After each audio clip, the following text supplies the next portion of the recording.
Ladies and gentlemen, if you don't know, obviously we talk about dividends quite a lot on this channel. Portfolio is pretty focused on dividends, yielding around 3%. Yield on cost being a lot lower than that. But today I'm going to share to you my 5 favorite dividend stocks. Things that I'm very interested in investing in, stuff I already have positions in, really. But I'm going to show you what my favorite ones are. Give me your opinions in the comments of ones you think are better. But we do a lot of equity investing here, so talking about higher yields, giving us more income right now, and there are some growth plays in here too. But for the most part, I'm pretty focused here on some good old equity. We like getting nice dividend payments that we can reinvest for more shares. So let's start this bad boy off with a little special one we've talked about quite a bit here. Iron Mountain, right? So we're going to talk about the stock, obviously, what the company is, and let's get into the dividend after that. So you look at the stock itself, Iron Mountain here. What is this company? Well, first, we look at the stock chart on this, and last year, it's been a very favorable year for Iron Mountain. Traditionally not the case with the high yield. High yielder, you don't typically get return like this, but 64% up in the last year. But if you look over the last 5 years, you see the difference there. Really only a 7.4% return in the last 5 years. Nothing super crazy, but a lot of return here since the dip in 2020 for some reason, in an industry that really wasn't as affected. So you see the return was quite nice from there. Let's take a look at the stock, what it is. Iron Mountain, well, if you didn't know Iron Mountain, your company might work with them depending on where you work. They're a data storage company, data and document storage, so they're really working on converting to more of the data storage center, obviously, as documentation really goes to online with products like companies and services like DocuSign. Companies are transitioning more to an online environment. Now, who's going to store that? Obviously, not all companies have the infrastructure necessarily to store that. They can't store all that data. They don't have the ability to do that because they'd have to they'd have to purchase quite a lot of digital storage from data centers onward. I mean, and they don't necessarily have that capital, or maybe they don't want to. That's why you have a service like Iron Mountain. Not only do they store documents, obviously physical documents, record retention is essential in business. From a legal aspect, you have to have ability to store your records. Whether it be medical, personnel files, to incidents, everything like that. You need to have that documentation if anything were to come up in court. And let's say you're legally required to keep that stuff. So therefore, that's why I use a company like Iron Mountain, and they also work on document. They manage documents, which means they'll also destroy them when they're beyond their years.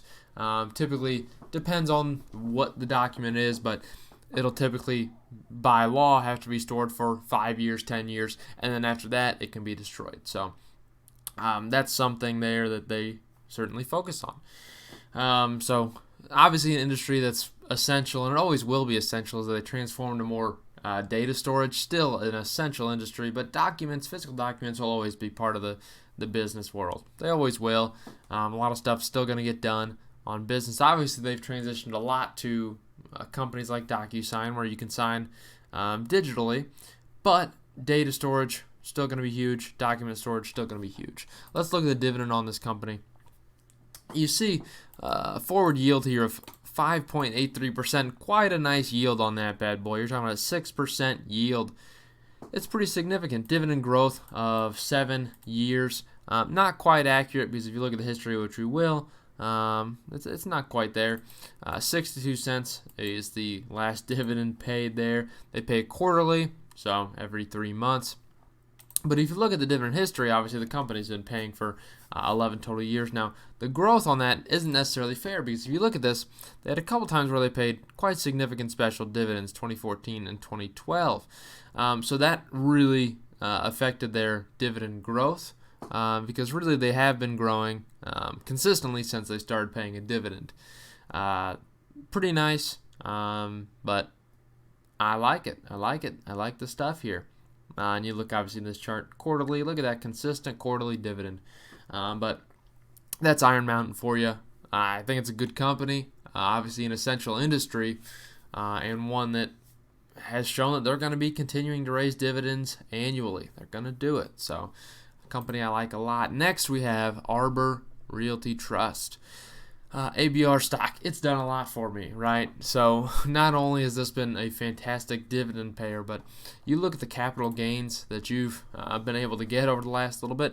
The last 5 years, you see the stock's up 147%, which is incredible. Incredible performance for the last 5 years for a dividend payer. But in the last year alone, if you bought the dip, good grief, you're up 133% in a year. Hopefully you did buy that dip.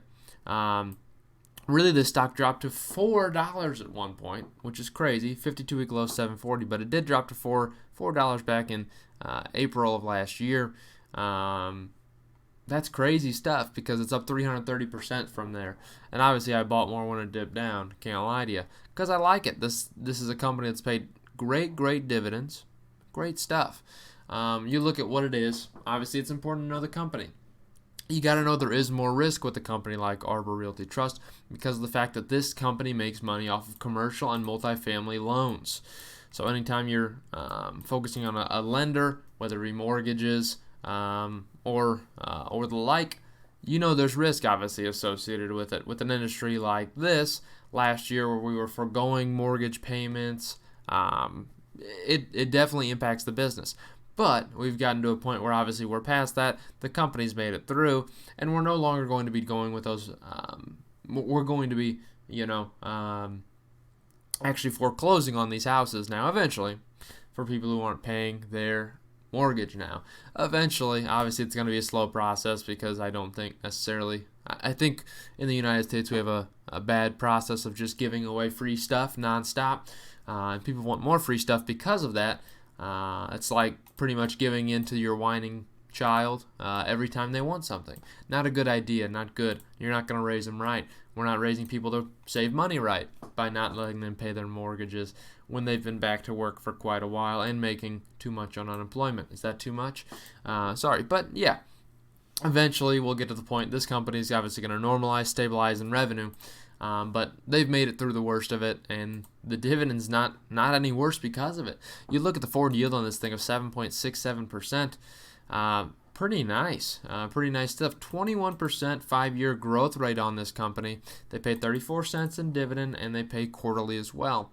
You look at the history of this company, and really the only reason they say there was a dip here or a 1-year growth was because of this weird special dividend as well, which was fantastic, by the way, if you own these. Really, the company's been growing nice and significant past 10 years. The dividend growth has been steady as she goes, right? Yeah, I mean, it's steady. I don't know what you want to say. You look at the max life of this one, paying dividends for 9 years, and it's been growing, and that's the great part about it is just this huge yield already of 8% on top of the capital gain. I think the stock's a no-brainer. Next up, we have none other than the monthly dividend company, Realty Income. Everyone knows this company. If you've looked at dividend stocks, this is obviously one you've heard of. Realty Income. You know it for any reasons because they are specifically known as the monthly dividend company, right? People call them that. You look at the history of the stock. Last year, not crazy movement on this one, up around 16.29%. In the last 5 years, actually, we're down, all things considered, down around 2.57%. Relatively neutral, though, nothing crazy.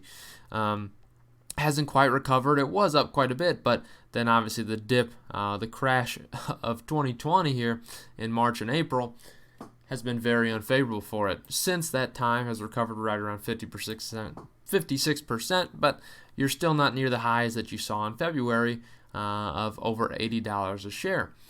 Now, I'm not huge into this one for capital gains for many reasons. Obviously, we want to know what Realty Income is.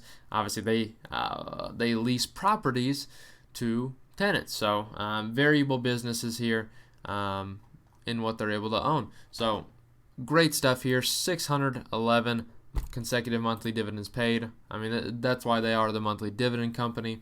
95 consecutive quarterly increases. They increase every 3 months. Really, really nice stuff. Compound annualized total return since their listing in 1994, since they've paid dividends since then, 15.2%. 15.2% a year? Oh my gosh. That's pretty darn nice. That's pretty darn nice. So we look at the portfolio, who they own in their companies, who's paying for them. Top 20 clients worth looking at. Companies that are definitely long-term, long-standing ones that have no problem paying their rent. Walgreens, 7-Eleven, Dollar General, FedEx, Dollar Tree, Sainsbury's, LA Fitness, AMC Theaters. Now that one's a little bit of a suspect one. One thing they have been doing, which I think you may notice, if you looked at this probably, let's say, 6 months to a year ago, you saw a little bit higher percentage of LA Fitness locations and other really fitness locations as well. They've worked on now eliminating some of those more susceptible companies out of their lease portfolio in terms of properties. So they've worked on reducing that, but still they're really good at keeping just the best of the best, right? Typically they receive around 98+% of rent every single month, which is significant. I mean, everyone's paying their monthly rent now, and they've recovered quite a bit. 98% portfolio occupancy, so all their locations pretty well taken up. Pretty nice stuff. So really good to see O and what they're able to do. You look at O's dividend, which is great stuff, by the way. Which I closed down. Don't worry about me, okay? It closed down just a little bit, and we will find it. We're gonna find it. Boop boop boop. Dividend payment information. See, we'll find it on the website. I had it up, but then it closed itself. But you look at the history of this company, and how they've been able to consistently grow dividends. Look at this dividend amount here, on the far left here. Look at the growth. Look at the growth. I mean, every single boom boom boom boom. Every single 3 months, this stinker's up. Currently yielding right around 4%. So not the highest yield, but again, growth has been significant. 24 consecutive years of growth on this company. So it's 1 year away from being a dividend aristocrat. 25 years of growth, significant for them. This is a very focused company, focused on their growth. Oh, look at that, 4.15% yield. Right on the top there. You didn't need to doubt it at all. But the growth of 4% annual dividend growth since 1994 is significant. I mean, you talk about a company focused on the shareholders. This is one that does it. They'll grow you all the time. Great company. So, obviously, one I think people need to hold as a base of their portfolio. Now, out of the more real estate industry type, we got AbbVie, baby. Now, obviously, a stock that is a good one, in my opinion. You look at the last year, what's been able to happen for this stock? Well, up 16%. We did see a massive dip here in October last year, which is kind of crazy, but since then, good recovery of 43%. You look over the last 5 years, good capital appreciation on the stock as well, up 80% in the last 5 years. We're talking about annualized growth rates of 15%. It's pretty good stuff to see. What is AbbVie? Well, this is a drug company. They make medications and a couple of their noteworthy brands. Here's just a couple of their products they make. Humira, obviously, certainly a good. They're really their flagship drug. Rinvoq or Skyrizi. You've probably seen commercials for all of these. A neuroscience standpoint, yes, this company owns Botox, right? They produce Botox. Celexa, Depakote, Duapa, Fedzima, Fiorinol. Don't worry. Lexapro. Some of these we just don't know how to pronounce, but they're the less known ones, okay? Namenda XR, that's right. Namzaric, Saffris, Savella, Ubrelv, Ubrelvy. I know that one. No, I don't. I don't know any of these. But look, we know the flagship ones, and these obviously are drugs that get prescribed to many people, right? In many different industries, right? Specialty areas, oncology, virology. You've got neuroscience and immunology, as well as just other specialty areas they bring as well. So really some great product line here for them. and they own a lot of drugs, produce a lot of drugs. As far as what this stock has for dividend, 4.5% yield. It's nice. That's a darn nice yield of one that's not necessarily beholden to paying out dividend, right? Payout ratio is only 41% on this, so there's definitely room for growth. And they've been growing dividend for 8 years now at this point. 5-year growth rate of 18%. This company looks like it's focused on paying a good dividend and growing that dividend. You look at the dividend history on this one. They've been paying a dividend for 8 years. And guess what? They've raised it all of those 8 years. So really significant stuff there. And you see consistent growth. I think it's $1.30 a year. $1.30, I should say, in dividend amount there. Pretty nice stuff. So the yield's fantastic on this one. And it's a good company as a whole. So that's what I got for you. Then last one, it's a cop-out, isn't it? It's an ETF, okay? Somewhat of a cop-out. Newer holding for me. JEPI, JEPI, the JP Morgan Equity Premium Income Fund.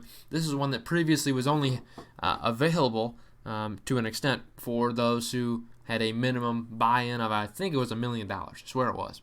$1 million you had to buy in to be part of this exclusive fund from JP Morgan.